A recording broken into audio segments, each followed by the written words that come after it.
What you are about to experience is out of this world. Politics, history, and of course, a lot of entertainment. It's time to rock it with the Docket. Hey, what's going on, everybody? It's Kyle Dockery with the Dockery Docket. We are here with another exciting episode of the Dockery Docket. I'm excited to be here, and I hope that you are excited to be here as well. So far this year, we have seen 3 different attacks take place from people that are supportive of the Free Palestine movement. Now, I understand that there's a lot of debate about this situation between Israel and Palestine. I personally like Israel, but I also don't like the United States constantly sending them money in a war that seems to not have an end in sight. However, no matter how you feel about this war, these different terrorist attacks do absolutely nothing to help the cause of the Palestinian people. Instead, what it does is it makes all of these people look like a bunch of terrible terrorists. The first story actually happened a few months ago over the Passover season, as Josh Shapiro, who is Jewish and the governor of Pennsylvania, had his mansion lit on fire by an arsonist. This was labeled as an anti-Semitic attack, as the arsonist came out and claimed Shapiro needs to know that he will not take part in his plans for what he wants to do to the Palestinian people,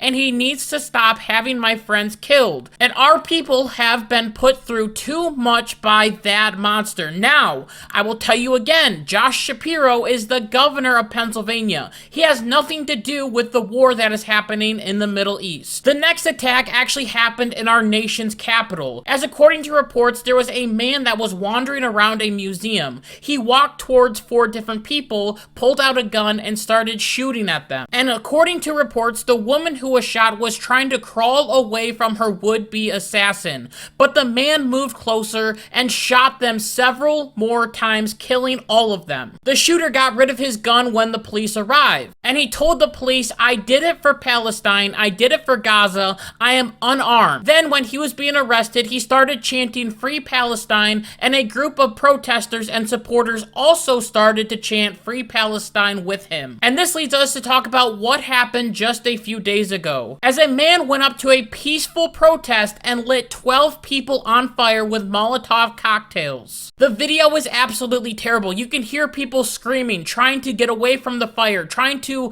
put themselves out. It was a terrible thing to see. And once again, the man did this because of the war that was going on in Israel and Palestine. Once again, all of these different attacks aren't helping the group's cause. They are making them look like terrible people. Now, after this attack, right away, Donald Trump wanted to deport this man and also his entire family. The family had overstayed their visa, and honestly, I believe it was time for them to go. So how did the media respond to this? Well, they went to the aid of the daughter. As the title of this article says, Boulder suspect's daughter dreamed of studying medicine. Now she is facing deportation. I think they forgot to mention that she and her family are here illegally, and also that her father committed a hate crime, or that her father created a hate crime and is a terrorist. Also, don't you think that the people that were involved in this situation, who were burned, had dreams as well? And now those dreams are going to be harder to achieve because of this situation that happened to them. I mean, honestly, we don't hate the media enough. Shame on USA Today. They recently came out and changed the title of this article, but still, that is absolutely terrible. They don't even mention the victims of this attack, or who lived or who died. They only talk about the family and how we need to protect the family. Why? And just like clockwork, a judge came out and claimed that Donald Trump could not deport this family, even though they were here illegally and the father's a terrorist. You cannot deport them. And I know that there are going to be multitudes of people celebrating this, because they seem to celebrate any time Donald Trump quote-unquote fails. And when they do that, when they're always cheering for Donald Trump's demise, it seems like they are cheering on the bad guys. They would allow all of these illegal immigrants to stay in our country if it means that Donald Trump looks bad. Even though some are rapists, some are killers, some are doing bad things. They would still accept it if they knew that Donald Trump was getting bad press for it. For example, when Donald Trump tries to do different trade deals with China, he decides to lower the tariffs so then they can make a good deal. Well, The left comes out and starts mocking Trump, claiming that he chickened out, claiming, oh, it's Taco Trump. Trump always chickens out. Ha ha ha. This is the art of the deal. This is how Donald Trump does different deals. Do you want China to win? Have you read the Art of the Deal book where Donald Trump lays out step by step how he does these different negotiations? No, you probably haven't. Do you notice that egg prices are going down? Do you notice that gas prices are going down?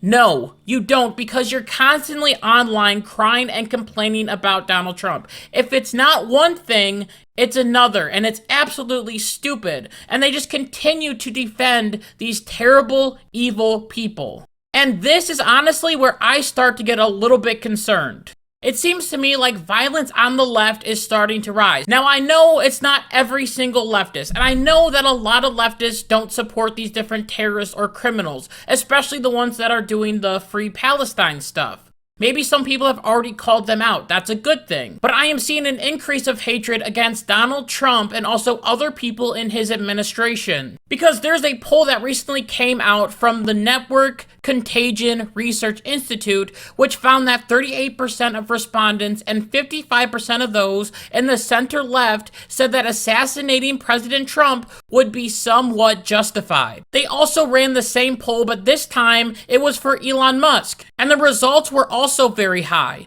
as 31% of the respondents and 48% of center to left-wing respondents claimed that assassinating Elon Musk would be somewhat justified. It is honestly crazy to me that I have to sit here and say that those numbers should be a whole lot lower. I think they should be 0 to 10 to 15, but no, they are a lot higher than that, and it is honestly discouraging. But here's the sad thing, this is simply just the rhetoric on the left right now. They don't like something, so they will cry and complain about it non-stop. And we are seeing this right now in California as Donald Trump has had to call in the National Guard to stop riots from happening in the state. There are people there that are throwing rocks at cop cars. People are setting cars on fire and they are looting different businesses.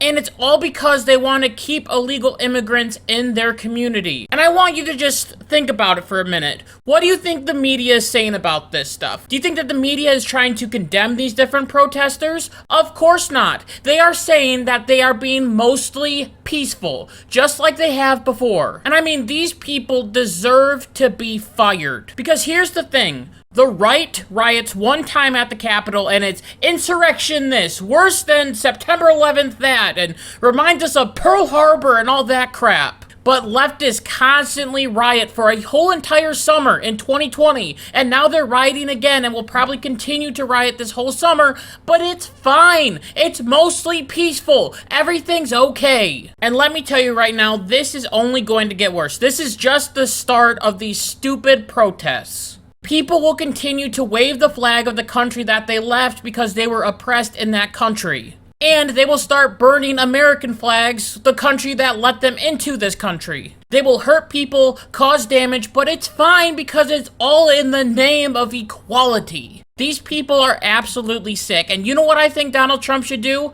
Just let California go. Say, Gavin Newsom, you take care of it, and let the state burn. I just don't understand why it is that these people are supporting such terrible people. We're talking about murderers, gang members, people that belong in jail, or people that deserve to be kicked out of this country. All of these people have fallen for the lie that everyone they don't like is literally Hitler. If you go online and constantly hear that Trump is Hitler and he's going to install fascism in the United States, what are you supposed to do? Well, most people would say we need to fight back against it. And they also lump Donald Trump supporters in with this, even though most people who are Trump supporters aren't even close to fascist. The left has got to stop falling for these lies. They have to understand that there are good people on the right, and they need to stop defending these stupid, terrible people. However, like I already said before, I just think it's gonna get worse. And with that, I just want to thank you so much for listening to this episode of the Dockery Docket. And until next time, like my mom always says, be good, be kind, be loving, goodbye.